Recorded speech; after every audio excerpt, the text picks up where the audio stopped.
कर्नाटका के इलेक्शन के लिए कैंपेन तो खत्म हो गए, पर कैंपेन खत्म होते होते एक ऐसी कंट्रोवर्सी शुरू हो गई है जिसमें सिर्फ बीजेपी और कांग्रेस नहीं बल्कि इलेक्शन कमीशन ऑफ इंडिया भी शामिल है। और ये सब हुआ है सोनिया गांधी जी के एक भाषण की वजह से, या यूं कहें कि उस वर्ड की वजह से जो कांग्रेस ने अपने इस ट्वीट में शेयर कर दिया था। उस एक वर्ड ने इस पूरी कंट्रोवर्सी को शुरू कर दिया है और इसी ने कांग्रेस को एक लेटर भी इशू कर दिया है। इसी वर्ड की वजह से बीजेपी कहने लगी है कि कांग्रेस कर्नाटका को इंडिया का पार्ट ही नहीं मानती। अब ये वर्ड क्या था और इससे इतनी बड़ी कंट्रोवर्सी क्यों हो गई है, अब ये इस वीडियो में हम जानने वाले हैं, तो इस वीडियो को ध्यान से सुनिएगा। कांग्रेस की वो स्टार नेता जिन्होंने कई सालों से कांग्रेस प्रेसिडेंट की पोस्ट संभाली थी, सोनिया गांधी अब 6 मई को कर्नाटका पहुंची हुई थी।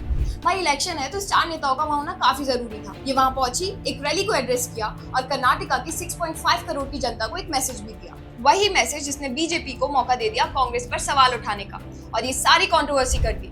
तो उस मैसेज को भी जान लेते हैं। सोनिया गांधी जी ने अपने एक भाषण में कहा कि कहते हैं कि अगर बीजेपी यहाँ हार गई तो यहाँ बहुत झगड़े हो जाएंगे, पर मैं आपकी तरफ से उनको कहना चाहती हूँ कि कर्नाटका की जनता को इतना बेबस और लाचार ना समझे। अब ये सुनकर आपको लग रहा होगा इसमें कंट्रोवर्सी वाली क्या ही बात थी। वेल, इस स्टेटमेंट में अभी एक ट्विस्ट आना बाकी था और वो ट्विस्ट कांग्रेस ने खुद ही अपने ट्वीट के जरिए दे दिया था। मैं आपकी तरफ से इनसे कहना चाहती हूँ कि कर्नाटका के लोगों को इतना बेबस और लाचार मत समझे। कांग्रेस ने 6 मई को ट्वीट किया। सीपीपी चेयरपर्सन सोनिया गांधी जी ने 6.5 करोड़ कर्नाटकास को वो स्ट्रॉन्ग मैसेज भेजा है कि Congress will not allow anyone to post threat to Karnataka's reputation, sovereignty और इंटीग्रिटी। यानी कांग्रेस किसी को भी कर्नाटका की प्रतिष्ठा, संप्रभुता और अखंडता के लिए खतरा पैदा करने की अनुमति नहीं देगी। इस ट्वीट में उन्होंने एक ऐसे वर्ड का यूज कर दिया जिसने इस पूरी कंट्रोवर्सी की शुरुआत की, सॉवरेनिटी। वो शब्द जिसके इस्तेमाल की वजह से बीजेपी ने कांग्रेस की ईसी में कंप्लेन कर दी। वो शब्द जिसने सोनिया गांधी के स्टेटमेंट को एक अलग डायरेक्शन दे दी।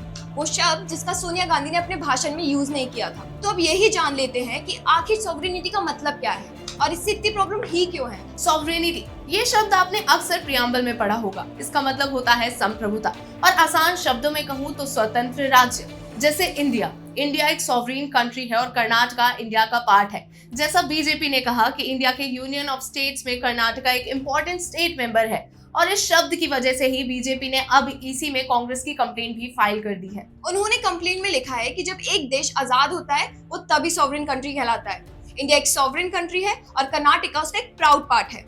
आज तक किसी ने भी कंट्री की सॉवरेनिटी के साथ कर्नाटका की इंटीग्रिटी पर सवाल नहीं उठाया है। क्या कांग्रेस ये कहना चाहती है कि वो कर्नाटका को इंडिया से अलग मानते हैं? अब इस कंप्लेन को सुनने के बाद आपको ये पूरी कंट्रोवर्सी क्लियर हो गई होगी कि आखिर सॉवरेनिटी वर्ड के इस्तेमाल से इतनी बड़ी कंट्रोवर्सी हुई क्यों। बीजेपी की कंप्लेन के बाद ईसीआई ने कांग्रेस प्रेसिडेंट मल्लिकार्जुन खड़गे जी को एक लेटर इशू किया है जिसमें इन्होंने इस ट्वीट को क्लैरिफाई करने की मांग की है। कांग्रेस अब इस पर क्या एक्सप्लेनेशन देती है, 10 मई को जनता किसको चुनती है, क्या बीजेपी दोबारा पावर में आएगी, इन सभी सवालों का जवाब हमें वक्त के साथ पता ही चल जाएगा। पर आप मुझे कमेंट सेक्शन में जरूर बता देना कि क्या कांग्रेस का इस वर्ड को यूज करना ठीक था या नहीं, क्योंकि इस एक वर्ड ने पॉलिटिकल दुनिया में काफी बड़ा घमासान खड़ा कर दिया है। और आपको पता है इंडिया में एक और जगह घमासान चल रहा है, हमारे नॉर्थ ईस्ट में मणिपुर में जो चल रहा है। जानना चाहते हैं क्यों? तो ये रही वीडियो। जय हिंद।